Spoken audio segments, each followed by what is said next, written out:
আসন্ন ত্রয়োদশ জাতীয় সংসদ নির্বাচনে বরিশাল ২ আসনে ধানের শীষের বিজয় নিশ্চিত করতে মাঠ পর্যায়ে তৎপরতা শুরু করেছে বিএনপি ও এর অঙ্গ সহযোগী সংগঠনগুলো। এরই ধারাবাহিকতায় বানারীপাড়ায় উদয়কাঠি ইউনিয়নে এক সামাজিক অনুষ্ঠানে অংশ নিয়ে স্থানীয় মানুষের পাশে থাকার অঙ্গীকার করেছেন দলটির প্রার্থী এস শরফুদ্দিন আহমেদ সান্টু। এ সময় তিনি সাধারণ মানুষের দুঃখ দুর্দশা লাঘবে কাজ করার পাশাপাশি আগামী দিনে তারেক রহমানের হাতকে শক্তিশালী করার আহ্বান জানান। বিস্তারিত দেখুন জাকির হোসেনের প্রতিবেদনে। বরিশালের বানারীপাড়ায় ত্রয়োদশ জাতীয় সংসদ নির্বাচনকে সামনে রেখে ঐক্যবদ্ধভাবে মাঠে নেমেছেন বিএনপি ও এর অঙ্গ সংগঠনের নেতাকর্মীরা।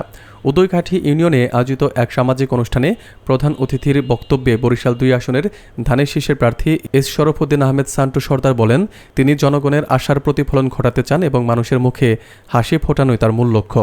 উদয়কাঠি ইউনিয়নকে বিএনপির একটি শক্তিশালী ঘাঁটি হিসেবে উল্লেখ করে তিনি আরও বলেন, নির্বাচনী আচরণবিধি মেনেই সকল প্রচার প্রচারণা চালানো হবে।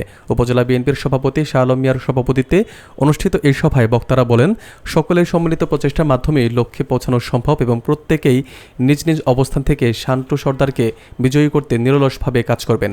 উদয়কাঠি ইউনিয়ন বিএনপির সভাপতি আমিনুল ইসলাম জাকিরের সঞ্চালনায় অনুষ্ঠিত এই সভায় উপজেলা ও পৌর বিএনপির সাধারণ সম্পাদক এবং যুবদলের সভাপতি সহ শীর্ষ নেতৃবৃন্দ উপস্থিত ছিলেন। তারা প্রত্যেকেই আগামী দিনের রাষ্ট্রনায়ক তারেক রহমানের হাতকে শক্তিশালী করতে এবং ধানের শীষে বিজয় নিশ্চিত করতে তৃণমূল পর্যায়ে কাজ করার অঙ্গীকার ব্যক্ত করেন।